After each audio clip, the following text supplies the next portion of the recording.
26 जनवरी के इस खास मौके पर दो बच्चों के दलों के बीच एक प्रश्न दिया गया है कि शायद शिक्षा हमारे समाज के लिए सही है या गलत है। इसके पक्ष में कुछ बच्चियां अपनी दलील पेश करेगी और उसके विपक्ष में भी कुछ बच्चियां अपनी दलील पेश करेगी। आप लोगों से गुजारिश है कि खामोशी के साथ इसे सुनिएगा और बच्चों की हौसला अफजाई कीजिएगा। आदरणीय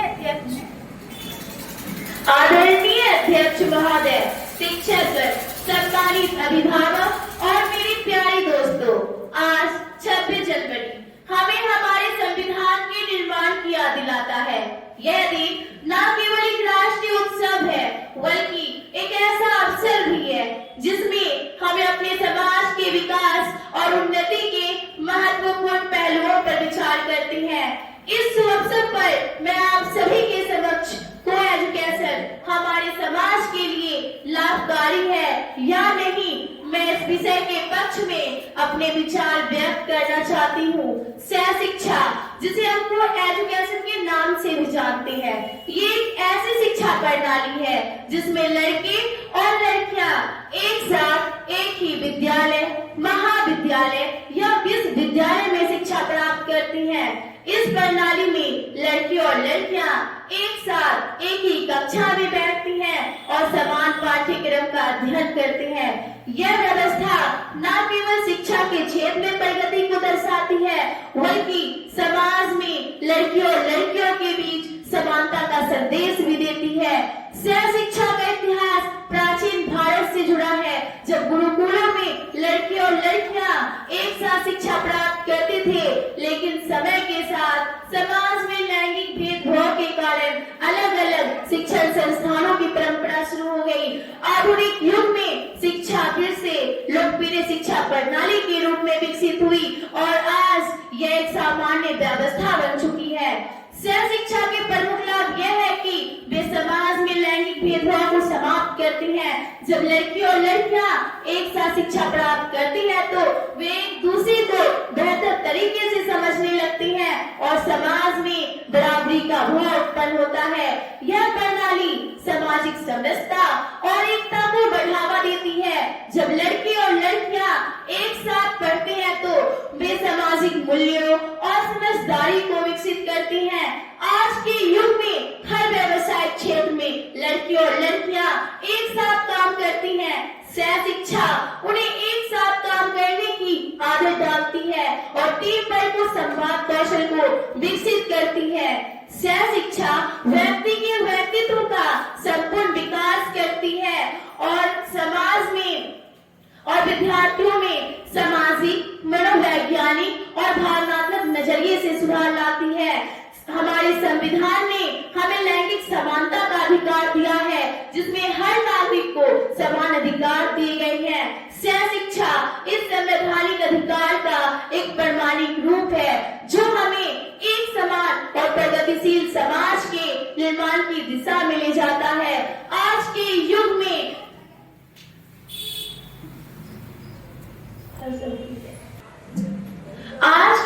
में सामाजिक और आर्थिक परिस्थिति तेजी से बदल रही है। ऐसे में सह शिक्षा का महत्व और बढ़ गया है। हमारे युवाओं को एक ऐसी शिक्षण व्यवस्था की आवश्यकता है जो उन्हें न केवल ज्ञान बल्कि सामाजिक समरसता और व्यवहारिक जीवन के लिए भी तैयार करे। अंत में मैं ये कहना चाहूंगी कि सह शिक्षा एक ऐसी समाज की नींव है जो बराबरी, आपसी सहयोग और प्रगति के सिद्धांतों पर आधारित हो। हमारे युवाओं को एक खुशहाल भविष्य और हमारे देश को एक उत्तम स्थिति में ले जाने का माध्यम है। धन्यवाद। आपने अभी कहा कि सह शिक्षा से लैंगिक भेदभाव कम होता है या समाप्त होता है, लेकिन आपको नहीं लगता कि लैंगिक भेदभाव हमारे समाज में काफी गहराई तक फैल चुका है? तो केवल सह शिक्षा से इस लैंगिक भेदभाव को समाप्त कर पाना क्या मुमकिन है? इस पर आपके क्या विचार हैं? प्रश्न पूछने के लिए धन्यवाद। हाँ, यह बात बिल्कुल सही है कि लैंगिक भेदभाव हमारे समाज के लिए एक मुख्य समस्या बनी हुई है। ऐसे में इस समस्या को दूर कर पाना बहुत ही मुश्किल काम है, लेकिन इस समस्या को दूर करने की शुरुआत हमें कहीं से तो करनी ही पड़ेगी। ऐसे में हमारा विचार है कि सह शिक्षा से लड़के और लड़कियों के विचारों में समानता और सम्मान की भावना विकसित होती है, जो लैंगिक भेदभाव को कम करने में मदद करती है। धन्यवाद। आपने कहा सवाल पूछते सुन।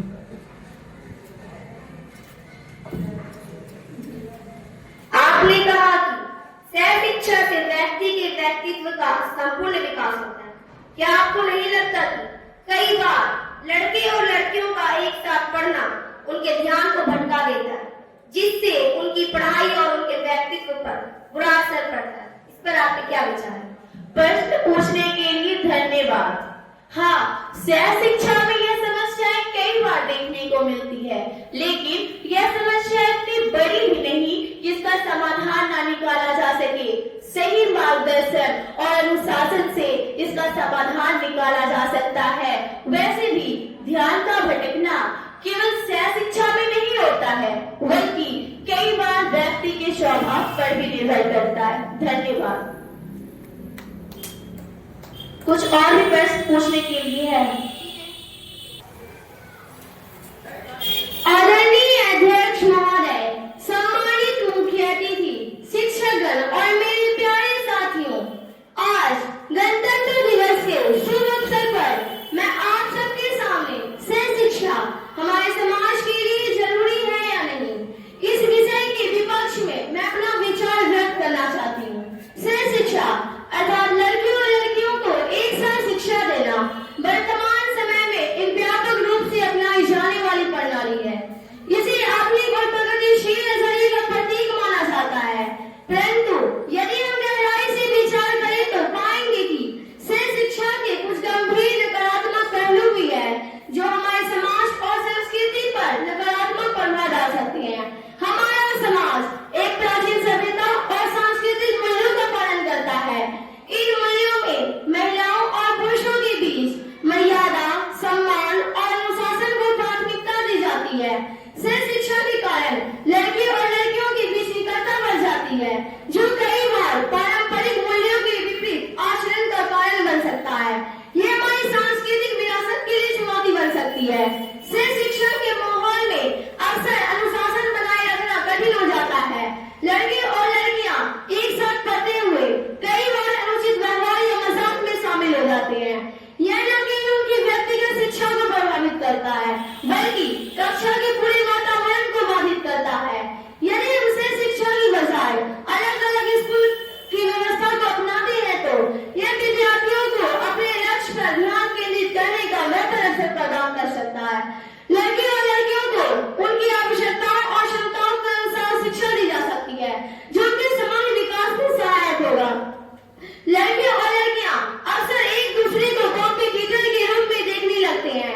यह भावना सहयोग और सामूहिकता को कम कर सकती है, जो हमारे समाज के लिए हानिकारक है। अंत में मैं यह कहना चाहूंगी कि सह शिक्षा के अपने लाभ हो सकते हैं, परंतु इसके नकारात्मक पहलुओं को नजरअंदाज करना समाज के लिए उचित नहीं होगा। हर समाज की अपनी अलग आवश्यकताएं और मान्यताएं होती है। हमें यह सुनिश्चित करना चाहिए कि हमारी शिक्षा प्रणाली हमारे सांस्कृतिक और सामाजिक जड़ों के अनुरूप हो। सह शिक्षा की बजाय हमें अलग अलग शिक्षा प्रणाली को प्रोत्साहित करना चाहिए, जहाँ लड़के और लड़कियां अपनी अपनी विशेषताओं और जरूरतों के अनुसार शिक्षा प्राप्त कर सके। यह न केवल उनकी शिक्षा को बेहतर बनाएगा, बल्कि उनके व्यक्तित्व के विकास में भी सहायक होगा। धन्यवाद।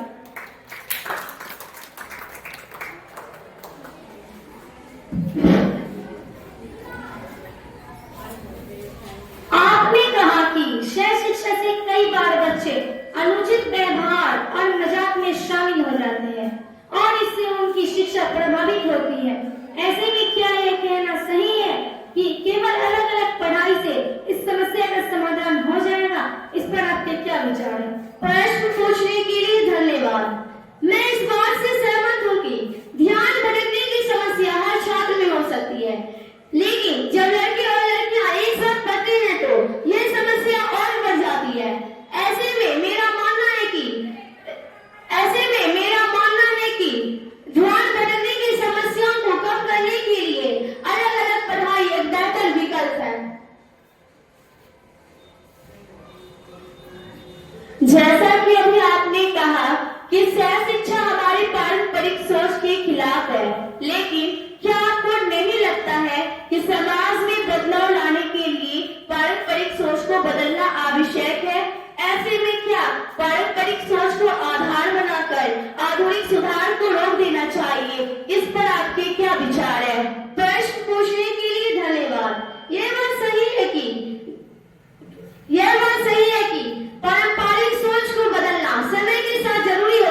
सकते हैं। जी नहीं, धन्यवाद। धन्यवाद।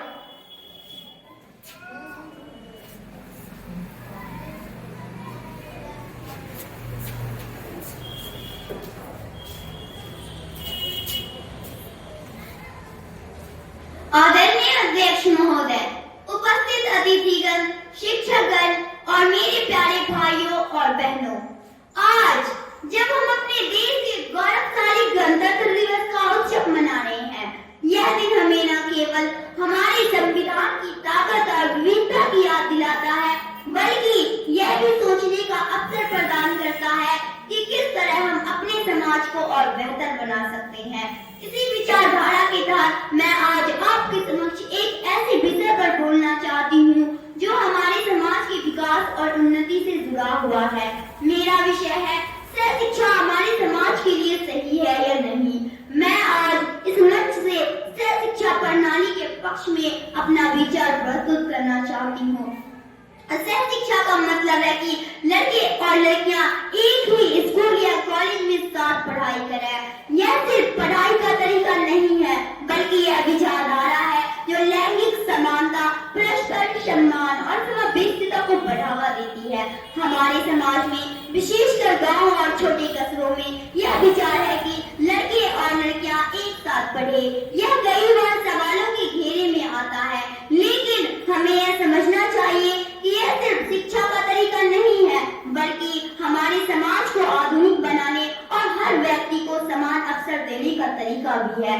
हमारे समाज में यह धारणा है कि सह शिक्षा हमारे धार्मिक और सांस्कृतिक मूल्यों के खिलाफ हो सकती है, लेकिन यदि हम इस्लाम की शिक्षा को गहराई से समझे तो पाएंगे कि इस्लाम ने हमेशा ज्ञान और शिक्षा को महत्व दिया है। पैगंबर मोहम्मद साहब ने फरमाया है, इल्म हासिल करना हर मर्द और औरत पर फर्ज है। जब ज्ञान प्राप्ति पर जोर दिया गया है तो यह भेदभाव कैसे हो सकता है कि लड़के और लड़कियां अलग अलग पढ़े। सह शिक्षा का उद्देश्य यही है कि हम शिक्षा के क्षेत्र में लड़कियों और लड़कों के बीच किसी भी प्रकार का भेदभाव न करें और उन्हें बराबरी का अवसर दें। आज का युग कंपटीशन और सहयोग का युग है। सह शिक्षा से बच्चों को शुरुआत से ही एक दूसरे के साथ काम करना और संवाद करना सिखाया जाता है। जब लड़के और लड़कियां एक साथ पढ़ते हैं तो वे एक दूसरे की ताकत और कमजोरियों को समझते हैं। सह शिक्षा से यह धारणा भी खत्म होती है कि एक लिंग दूसरे से बेहतर है या कमतर। यह हमारे समाज में लैंगिक भेदभाव को खत्म करने में मदद करता है। लड़कियों के लिए सह शिक्षा का माहौल उन्हें अपनी बात कहने, अपने विचार व्यक्त करने का आत्मविश्वास देते हैं। हम जिस समाज में रहते हैं वह अभी भी पारंपरिक सोच और रीति रिवाजों में बंधा हुआ है। यह सही है कि हर नई चीज को स्वीकार करना आसान नहीं होता, लेकिन शिक्षा का उद्देश्य केवल रोजगार प्राप्त करना नहीं है, बल्कि एक बेहतर इंसान बनाना भी है। कई बार यह कहा जाता है कि सह शिक्षा से बच्चों के चरित्र पर बुरा प्रभाव पड़ता है, लेकिन यह एक गलतफहमी है। असल में यह माता पिता और शिक्षकों की जिम्मेदारी है कि वे बच्चों को सही मार्गदर्शन दें। अगर हमारी शिक्षा प्रणाली मजबूत हो और नैतिक मूल्यों पर आधारित हो तो सह शिक्षा से कोई नकारात्मक प्रभाव नहीं पड़ सकता। अंत में मैं यही कहना चाहूंगी कि सह शिक्षा हमारे समाज के लिए एक वरदान है। धन्यवाद। अगर सह शिक्षा इतना ही फायदेमंद है तो अब तक इसे हर जगह क्यों नहीं लागू किया गया? इस पर आपके क्या विचार हैं? प्रश्न पूछने के लिए धन्यवाद। सह शिक्षा का हर जगह लागू होना समाज के कई सारे नजरियों पर निर्भर करती है। आज के समय में सह शिक्षा को अपनाने की गति बढ़ रही है और यह बदलाव धीरे धीरे हो रहा है, क्योंकि सह शिक्षा के लाभ को समझने और सामाजिक बाधाओं को दूर करने में समय लगता है। धन्यवाद। आपने कहा कि सह शिक्षा से समाज में समावेशिता बढ़ती है, लेकिन क्या आपको नहीं लगता कि सह शिक्षा से कई बार लड़के और लड़कियों के बीच गलतफहमियों और विवाद पैदा हो सकती है? इस पर आपके क्या विचार है? प्रश्न पूछने के लिए धन्यवाद। गलतफहमियां और विकास तो किसी भी शिक्षा प्रणाली में हो सकती है। ऐसे में तो सह शिक्षा उन्हें दूर करने में मदद करती है। क्योंकि जब लड़के और लड़कियां एक साथ पढ़ते हैं तो वे एक दूसरे को बेहतर तरीके से समझते हैं और उनके बीच बेहतर सहयोग का वातावरण तैयार होता है। धन्यवाद। क्या और भी कोई सवाल है? जी नहीं, धन्यवाद।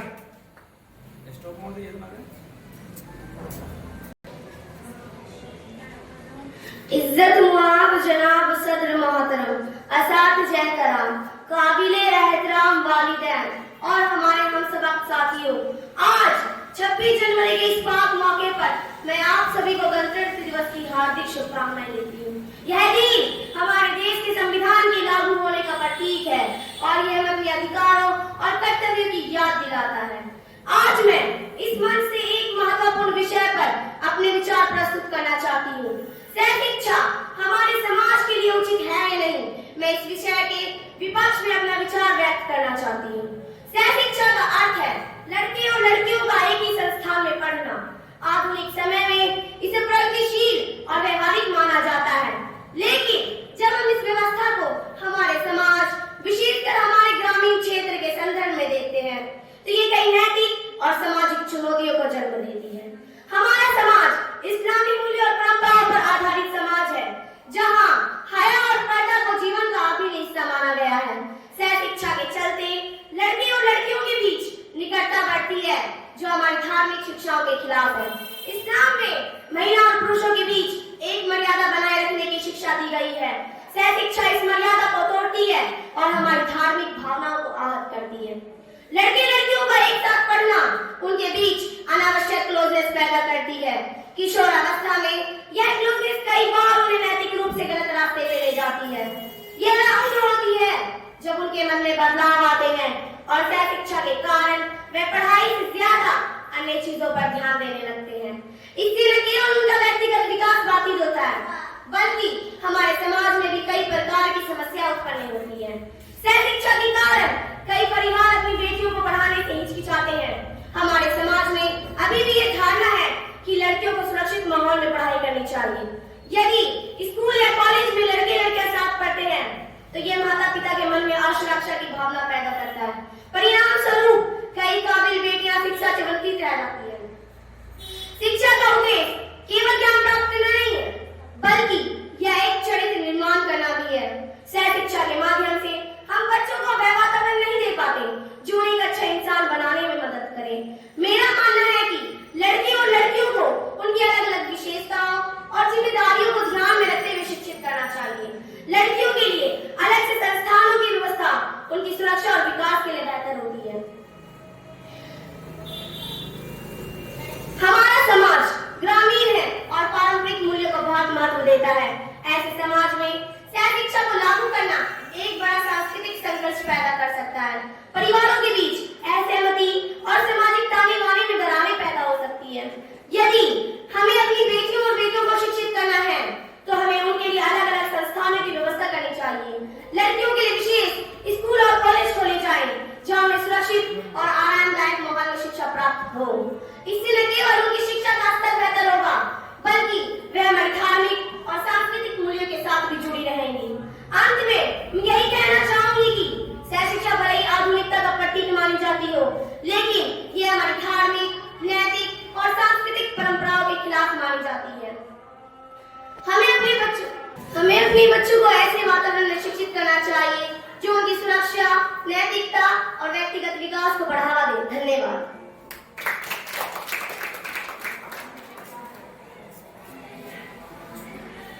आपने कहा कि शिक्षा से हमारे सांस्कृतिक, धार्मिक, पारिवारिक के खिलाफ है, कैसे? इस पर आपके क्या विचार है? प्रश्न पूछने के लिए धन्यवाद। हमारे समाज में आज भी लड़के और लड़कियों को अलग अलग शिक्षा देने की परंपरा चल रही है। ऐसी व्यवस्था हमारे परिवारों की सोच और धार्मिक मान्यताओं पर टिकी है। इसीलिए शिक्षा पर हमारे समाज में स्वीकार करना एक मुश्किल प्रक्रिया हो सकती है, क्योंकि ये धार्मिक और सांस्कृतिक मूल्यों के खिलाफ मानी जाती है। धन्यवाद।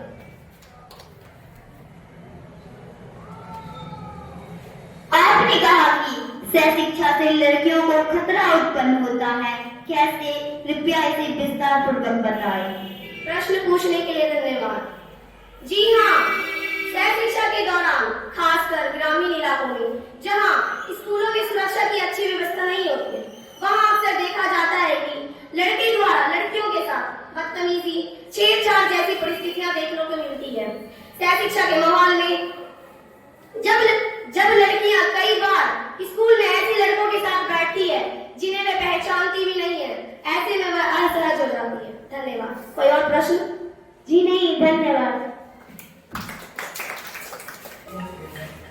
सम्मानित प्रधानाचार्य जी, आदरणीय शिक्षकगण और मेरे प्रिय साथियों, आज का यह शुभ अवसर जब हम गणतंत्र दिवस मना रहे हैं, हमारी आजादी, हमारी लोकतांत्रिक परंपरा और हमारे अधिकारों की याद दिलाता है। इस मंच से मैं आज एक बहुत ही महत्वपूर्ण विषय पर अपने विचार प्रस्तुत करने जा रही हूँ। मेरा विषय है को एजुकेशन हमारे समाज के लिए सही है या नहीं। इस विषय के पक्ष में मैं अपने विचार प्रस्तुत करने जा रही हूँ। को एजुकेशन यानी लड़के और लड़कियों को एक ही शिक्षण संस्थान में समान रूप से शिक्षा देना, यह विषय आज भी हमारे समाज में चर्चा का केंद्र है। हमारे देश के कई हिस्सों, खासकर ग्रामीण इलाकों और मुस्लिम बहुल समाज में इस पर सवाल उठाए जाते हैं। लेकिन अगर हम गहराई से देखें तो को एजुकेशन सिर्फ एक शिक्षा प्रणाली नहीं, बल्कि समाज में एक नई सोच और तरक्की का जरिया है। इस्लाम ने हमेशा इंसाफ और बराबरी की तालीम दी है। जब लड़के और लड़कियां एक साथ पढ़ते हैं तो उनके बीच इज्जत, समझ और बराबरी का जज्बा पैदा होता है। यह समाज में लैंगिक भेदभाव को खत्म करने में मदद करता है। को एजुकेशन एक ऐसा माहौल तैयार करता है जिसमें लड़के और लड़कियां एक दूसरे के साथ मिलकर काम करना सीखते हैं। इससे उन्हें अपने भविष्य में पेशेवर और सामाजिक जीवन में बेहतर सहयोग करने की आदत पड़ती है। अक्सर देखा गया है कि अलग अलग पढ़ाई की वजह से लड़के और लड़कियों के बीच एक झिझक पैदा हो जाती है। को एजुकेशन इस झिझक को दूर करने में मदद करता है और इन्हें खुलकर बात करने, विचार साझा करने और एक दूसरे को समझने का मौका देता है। को एजुकेशन का मतलब को एजुकेशन एक तरक्की पसंद सोच को जन्म देता है। जब लड़के और लड़कियां एक साथ पढ़ते हैं तो वे रूढ़िवादी सोच से बाहर आकर अपने समाज में बदलाव लाने का प्रयास करते हैं। हमारे मजहब इस्लाम ने भी इल्म को जरूरी करार दिया है। हज़रत मोहम्मद सल्लल्लाहु अलैहि वसल्लम ने फरमाया, इल्म हासिल करना मर्द और औरत पर फर्ज है। अगर इस्लाम ने लड़कियों को इल्म हासिल करने की इजाजत दी है तो को एजुकेशन में कोई रुकावट क्यों? हमें अपने दीन और दुनिया के बीच तवाज़ुन बनाकर आगे बढ़ना होगा। कुछ लोगों का मानना है कि को एजुकेशन से बच्चों पर नकारात्मक प्रभाव पड़ता है, लेकिन यह पूरी तरह उनके परवरिश और स्कूल के अनुशासन पर भी निर्भर करता है। एक अच्छा स्कूल बच्चों को नैतिक मूल्यों के साथ शिक्षित करता है। को एजुकेशन का मतलब हमारी संस्कृति और परंपरा को नकारना नहीं है, यह उन्हें एक नई दिशा और पहचान देने का जरिया है। आधुनिक युग में को एजुकेशन समय की जरूरत है। यह न केवल शिक्षा का माध्यम है, बल्कि समाज को एकता, समझदारी और तरक्की की राह पर ले जाने का साधन है। हमें अपने सोच को बदलने और को एजुकेशन को अपनाने की जरूरत है ताकि हम अपने बच्चों को एक बेहतर भविष्य दे सकें। धन्यवाद।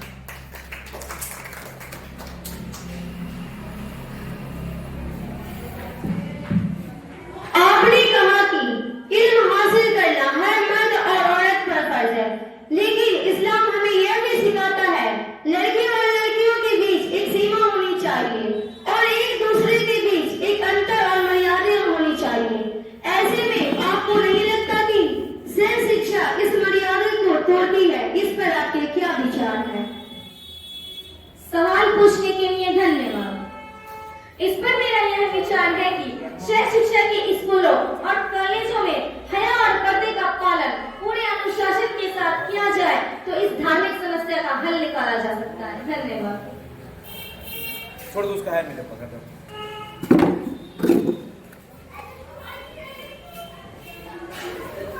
सह शिक्षा की वजह से कई बार ऐसा देखा जाता है कि समाज में ऐसी परिस्थितियां पैदा हो जाती है जिससे हमारा समाज कई बार लड़कियों की शिक्षा को लेकर इस व्यवस्था में काफी असहज हो जाती है। इस पर आपके क्या विचार?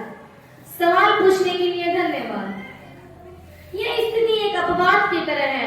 मान लिया जाए किसी समाज में यह स्थिति उत्पन्न हो भी जाती है तो ऐसे में ऑनलाइन एजुकेशन की मदद से एक साथ शिक्षा दी जा सकती है। इस तरह से वे एक साथ बैठने के बजाय वास्तविक रूप से सह शिक्षा के माहौल में ही बिना एक दूसरे के वास्तविक संपर्क में आए वे शिक्षा प्राप्त कर सकते हैं। धन्यवाद। और कोई सवाल? जी नहीं, धन्यवाद।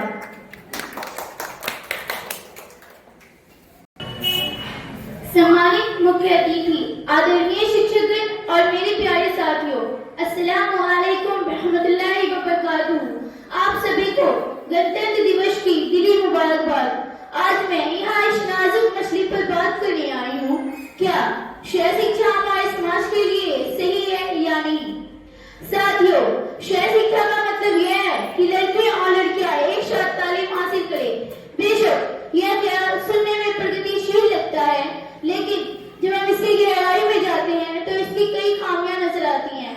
हमारा मजहब और समाज हमें एक मुकद्दस जिंदगी जीने की तालीम देता है। इस्लाम ने पर्दा और हया को एक जरूरी हिस्सा बताया है। शहर शिक्षा के माहौल में लड़के और लड़कियों का एक साथ पढ़ाई करना उनके पर्दे की हदों में खलल डाल सकता है। यह माहौल उन्हें गैर जरूरी तौर पर करीब लाता है, जो अक्सर नाजायज हरकतों को बढ़ावा दे सकता है। शहर शिक्षा के स्कूलों और कॉलेजों में अक्सर देखा गया है कि तालीम से ज्यादा तवज्जो दोस्ती और गैर जरूरी ताल्लुकात पर दी जाती है। इसका असर न सिर्फ उनकी पढ़ाई पर पड़ता है बल्कि उनकी अखलाकी कदरों पर भी पड़ता है। हमारे समाज के नौजवानों को तालीम के साथ साथ नैतिकता सिखाने की जरूरत है, लेकिन शहर शिक्षा के तहत यह मकसद पूरा होना मुश्किल हो जाता है। शहर शिक्षा की वजह से कई बार लड़कियों और लड़कियों के बीच गलतफहमियां और गलत ताल्लुकात पैदा होते हैं, जो बाद में बड़े सामाजिक मसलों का सबब बनते हैं। इसकी वजह से लड़कियों की इज्जत और उनकी महफूजियत पर सवाल उठता है। हमारा समाज अभी इतनी तरक्की नहीं कर पाया है कि इन मसलों को खुले दिल से कबूल कर सके। कुछ घरों में देखा गया है कि माँ बाप शहर शिक्षा वाले स्कूलों में अपनी बेटियों को भेजने से घबराते हैं। इसका सीधा असर लड़कियों की तालीम पर पड़ता है।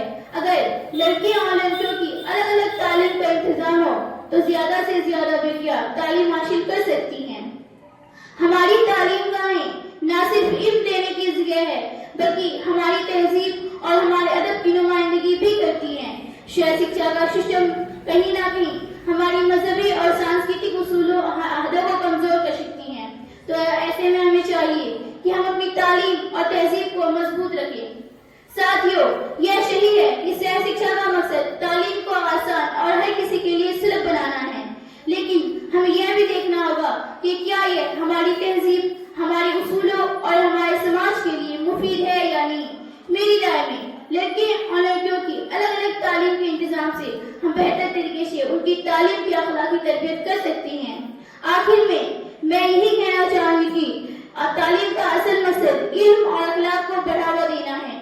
अगर हमारी तालीम में नज्म और ज़ब्त में खामियां हैं तो हमें इन्हें दूर करने की कोशिश करनी चाहिए, लेकिन ऐसा कोई कदम नहीं उठाना चाहिए जो हमारी मजहबी और सांस्कृतिक उसूलों के खिलाफ हो। आप सबका शुक्रिया। क्या आपको नहीं लगता है कि हमारे समाज में सुधार लाने की आवश्यकता है? तो इस पर आपके क्या विचार हैं? सवाल पूछने के लिए शुक्रिया। समाज में बदलाव निश्चित रूप से आवश्यक है, लेकिन यह बदलाव धीरे धीरे और सोच समझकर होना चाहिए। अगर हमारे समाज के सांस्कृतिक मूल्यों को अचानक से बदला जाए तो हमारे समाज के लिए बिखराव उत्पन्न हो सकती है। तो ऐसे हालात में शहर शिक्षा को अचानक से लागू करना हमारे समाज के लिए खतरा उत्पन्न हो सकती है। कोई और भी सवाल है? जी नहीं, धन्यवाद। सबसे पहले मैं अपने तमाम उस्तादों, बुजुर्गों और दोस्तों का शुक्रिया अदा करती हूँ जो मुझे अपने जज्बातों का इजहार करने का मौका दे रहे हैं। आज का दिन यानी 26 जनवरी सिर्फ एक तारीख ही नहीं बल्कि हमारे मुल्क की आजादी, खुद मुख्तारी और संविधान की अजमत का दिन है। इस दिन हम सब अपने वतन की तरक्की के लिए नए इरादे करते हैं। मेरे ख्यालात का मौजू है सह शिक्षा हमारे समाज के लिए सही है या नहीं। मैं इसके हक में अपनी दलीलें पेश करूंगी। सबसे पहली बात यह है कि तालीम इंसानी जिंदगी का बुनियादी हक है। जब अल्लाह ने इल्म को हुक्म दिया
ऐसे में सह शिक्षा से पारिवारिक विवाद और सामाजिक मतभेद पैदा हो सकते हैं।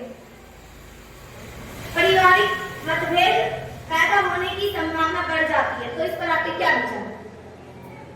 सवाल पूछने के लिए शुक्रिया। मेरे विचार से सह शिक्षा के कानून को लागू करते समय इस बात का खास ख्याल रखना चाहिए कि लड़के और लड़कियों के बीच कोई भेदभाव न हो और उन्हें स्कूलों में भी ऐसी व्यवस्था देने का प्रयास करना चाहिए जिससे छात्रों के बीच सांस्कृतिक, पारिवारिक और सांस्कृतिक सम्मान बना रहे। धन्यवाद। और भी कोई प्रश्न पूछना चाहते हैं? जी नहीं, धन्यवाद।